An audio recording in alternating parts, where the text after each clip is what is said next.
Hi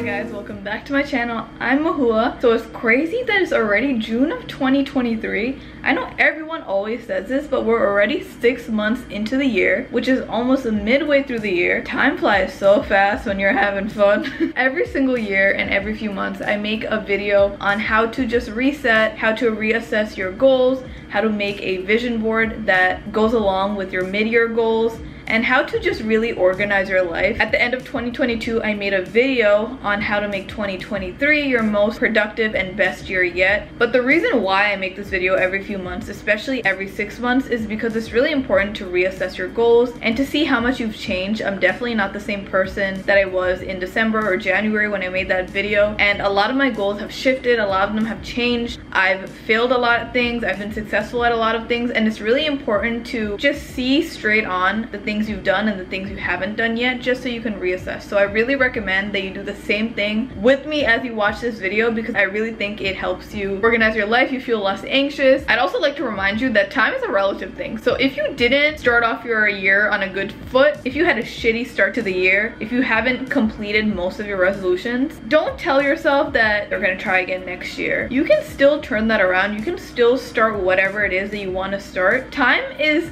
such a relative thing, and I hate how people feel like time is running out, or that they're too old to do something, or that if they had a shitty day or a shitty month, it's going to be shitty for the rest of their life, because that really tricks us into believing that we can't do something. But really, that's all in our head. So if you want to do something, if you still want to reach your goals, do it. If you want to go back to school but you're 60 years old, do it. Literally, no one cares. No one cares but yourself. So just do it. Anyway, so the way that I wanted to structure this video is first just have a little recap of the things that I've done this year. Not to brag, obviously, but to just see, you know, if I had the discipline, if I actually stuck to my word, and if I should just like believe in myself more. I feel like a lot of the times when we make goals, we shoot low and we don't.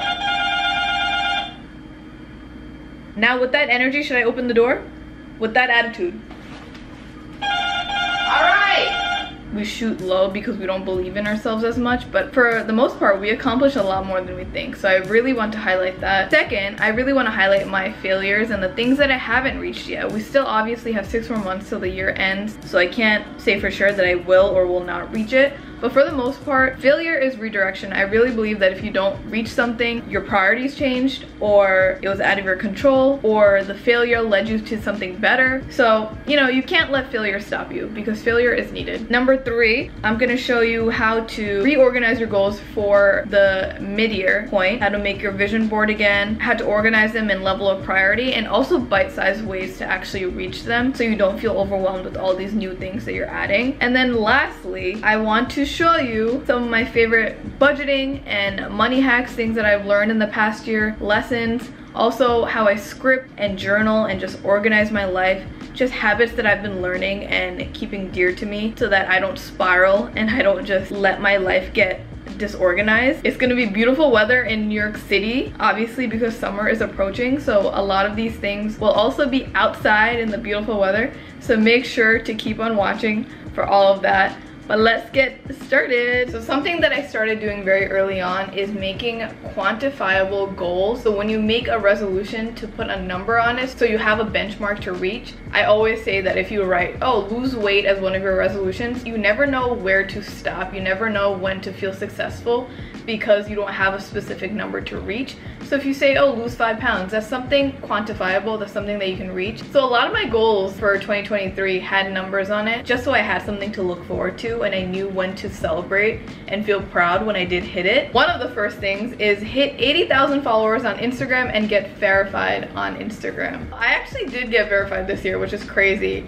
And I am very close to 80K as well. Who would have thought, you know? And these things are so out of your control sometimes because algorithms, sometimes you can't control how that works in your favor or it doesn't. So I'm really grateful that that worked and all these years of hard work is paying off. Something else that I had on my vision board is to do another solo international trip. On my vision board, I photoshopped a picture of me in front of like an Amsterdam street, and I actually just came back from my solo travel in Amsterdam. Didn't know if I would be ready for that yet, but I just did it, and I'm glad that I went through with it. I had such a good time, and now that means I can change that picture on my vision board, and I can actually put something new to look forward to. Sometimes these things are so scary when you're writing it down in the beginning of the year, because again, it's so overwhelming, you don't know if you can accomplish it. But writing it down also makes things so much more clear to you, and you're like, all right, might as well just do it. The hardest part is actually booking the ticket or doing the thing that you want to do, but then once it's over, you did it. So something else that I had on my New Year's resolutions list was read 25 books by the end of 2023. I have been in a reading era, and I've been trying to increase my reading every single year just to get off my phone, and I am currently on my 14th book of the year. I average around like 3 or 4 books a month, and I still have about like 11 more books to reach my goal. But I'm really excited because we have 6 more months of the year. I feel like I can read 11 books, you know? It's always such a good goal to have something that's related to your mental health. Something else that I had on my vision board is to actually have at least one new fun workout class a month and try boxing. And that was something that I didn't really know how I was gonna do because I didn't have a ClassPass membership back then. But then I made a ClassPass membership, and now I have access to a lot more classes. So I take yoga, Pilates, boxing, Soul Cycle, so many different classes every single month, and it's been making my mental health so much better. So I'm really proud of myself for holding up that part of the bargain, you know? One final thing that I'll talk about is I really wanted to design a book cover this year. I just wanted my art to be on a book cover, and it's just crazy because right now I am currently designing a book cover for one of my good friends who's coming out with a poetry book. How funny is that? Like, the world works in such mysterious ways. I had this on my vision board. I kept seeing it every single day when I opened my laptop, and now it's actually a reality. It's like manifestation and scripting and having things that you want in your vision all the time. They're so powerful when you believe that it's gonna happen. People really need to get on that. Really, actually. Right, now let's talk about failure, because again, failure is redirection. I'm not mad about the things that I haven't accomplished yet because I'm so grateful for the things that I have accomplished. Second, my priorities have changed, so the things that I have on this list isn't as important to me as the other things that I've accomplished. So I'm just like happy either way. You really have to reframe that mindset about failure because I'm just grateful for it at this point. So something that I have not done, just because I got into a rut, it's very uncontrollable. Obviously, you can't control how your emotions are all the time. You can't control your surroundings and how that affects you. So one of my goals was to make 2 South Asian dishes a month to experiment with cooking. I have not been able to do that. I've been so out of the cooking wave, and that's okay. You know, I still have time. I can still experiment. I just have to get back into it. So if you have any dishes that are kind of easy as well, put them down below in the comments because I'd love to try it out. Something else that I haven't completely done yet is paid off all my credit card debt. And I don't have that much debt, but even though I had this on my list and it hasn't been done yet, I've learned so much more about financial independence and about taxes and about handling money in the past few months that I'm not even mad that I haven't paid everything off yet, because I've gotten so much smarter when it comes to money that I'm slowly doing it on my own pace, and I've learned so much knowledge in the past few months on this failure, right? So I can't be mad. Something else that I have not done anything yet on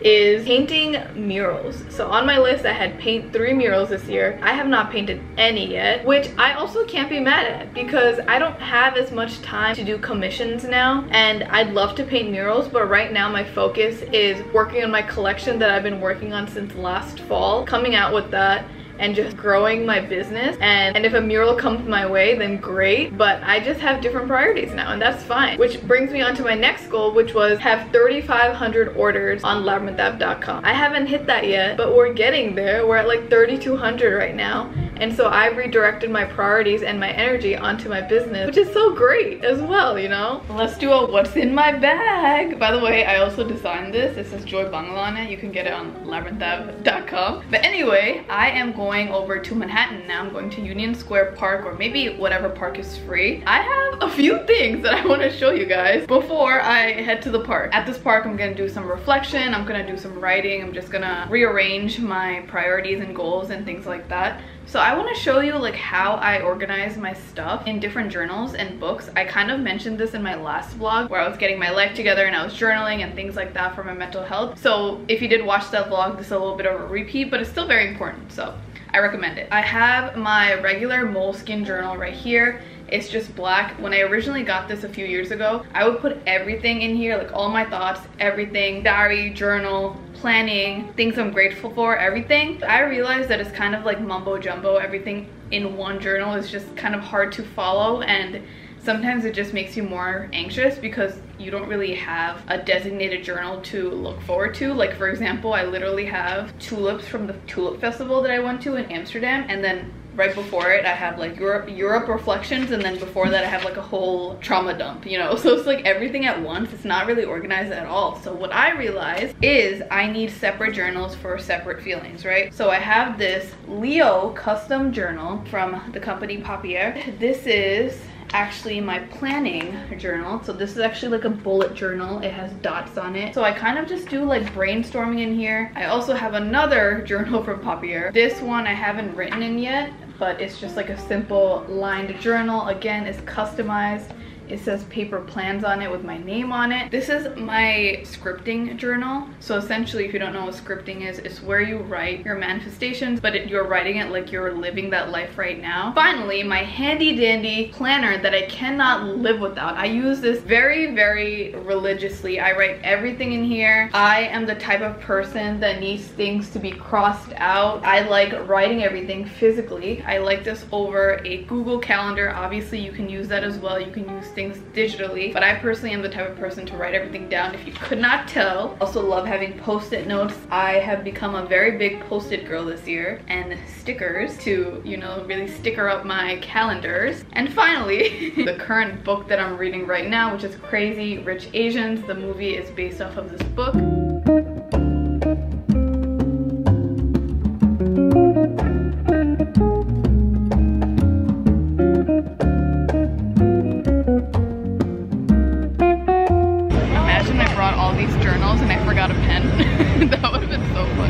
It was beautiful weather in New York City to journal away for hours today. So to really simplify what I did, I essentially wrote down all of the goals that I have for the rest of the year, and I categorized them based on priority. And then after that, I put numerical benchmarks that I want to reach with each goal. I have this quantitative amount that I can strive for. After that, I put bite-sized ways to actually reach those goals, things that I can do every single day or every single week, instead of just getting anxious at the end of the year and getting confused onto why I didn't reach those goals. Then finally, with my scripting book, I scripted for a really long time, pretending like I'm in June of next year in 2024. But another great method, if you don't want to write it down, is this tool that I use on a website called futureme.org, where essentially you just write a letter to your future self and it gets automatically sent to your email at that date that you write down. I've been doing this since literally 2015.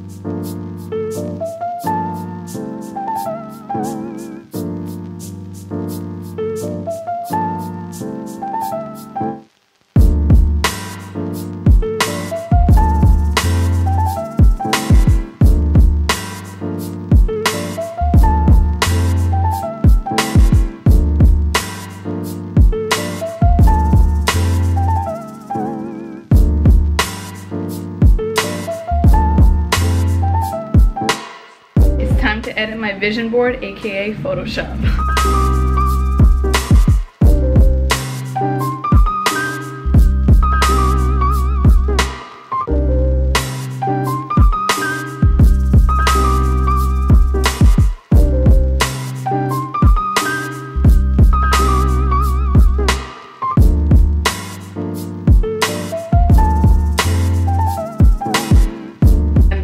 My vision board is new and fresh. I'm feeling good. It's gonna rain outside, so it's a good time to just sit at home and reflect. So last night, after I did all of my reflecting and I changed up my goals and I fixed my priorities, I sat down and made like a to-do list of things that I can do every day and every week to really just make these things a lot more simpler. For example, if you have a yearly goal, I don't know, if you want to make 100,000 a year and you are a creative or an artist or you know, something beyond a 9-to-5 job. How do you get to $100,000, right? So what you have to do is divide that into quarterly goals, and then divide that into monthly goals, and then divide that into weekly goals, so you have a metric or something to work towards every single week, so it's not overwhelming, so you have something to hold you accountable. So that's basically what I did. I have my new collection coming out soon on labyrinthapp.com. So instead of me saying, oh, I want to sell out this collection, what are some daily things that I can do every single day to prep for that and just make this goal a lot easier? I basically put everything on my notes app, but I'm going to actually transfer it to my planner and make a to-do list. Now that we are at the end of this video, I feel like it's very important to think about some of the lessons that I've learned this year, right? Something big that I learned this year is that taxes are annoying as hell, especially if you're self-employed. This is my first 10 months of being self-employed full-time. You know, I just started my art journey, my small business journey, and my content creation journey very recently. I just graduated last year. So I never did taxes before on the self-employed end. And let me tell you, it was very anxiety inducing when I did them a few months ago. So this time around, I'm prepared. I know now that I have to keep money aside for taxes since I'm self-employed, but handling money is a big thing, right? Figuring out how to handle money is very important. So another book by Papier. I love this company, as you can tell, but this has been really helping me with budgeting money and just planning and just seeing where my money goes, because after I did taxes I was very anxious because I was like, where did all my money just go? I feel like I get money but I don't know where I spend it. You know, when you get your paycheck and then it's gone like in the next week and you're like, what the hell just happened? So this is a really good money tracker. I really recommend this. Obviously you don't have to get this. You can do this all online. You can do this all in just a normal notebook. Something else that I really love is just going on my bank accounts online and just seeing the pie chart and seeing where my money goes every single month and just really delegating from that. Something else that I downloaded recently because of my taxes is QuickBooks, where I can kind of organize my expenses, my finances, profit, things like that, and it makes things a lot more organized. You can do this on so many other apps like Mint. What I realized from doing taxes and from being so unorganized is just don't leave things till the last minute. Same thing with your New Year's resolutions. Don't just leave it until the last minute, because that's when you get more overwhelmed. Just take little bites every other day or every week where you can kind of just hold yourself accountable and just take little steps to that goal.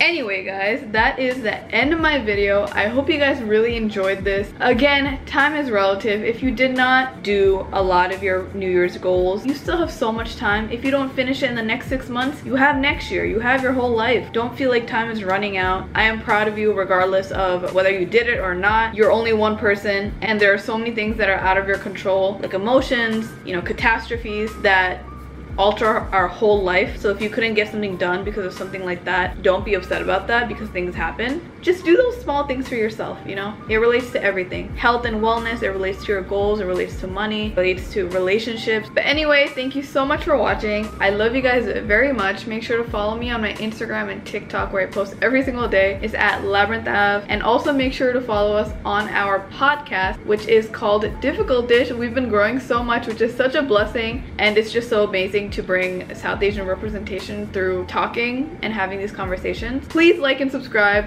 because as you can see, I have that on my vision board. I'm trying to hit 40,000 subscribers. We have 6 more months. Let's see if we can do it. Hopefully we can. If you like this video, please make sure to like and subscribe. And also, as you can tell, I'm coming out with a new collection, something that I'm really passionate about, clothing that I've been making for months and months. I have some clothing here in the back. I have some art here in the back that I've made. You can check out labyrinthapp.com, where you can just be up to date and just browse around if you'd like. And yeah, happy June, and I'll see you guys next week.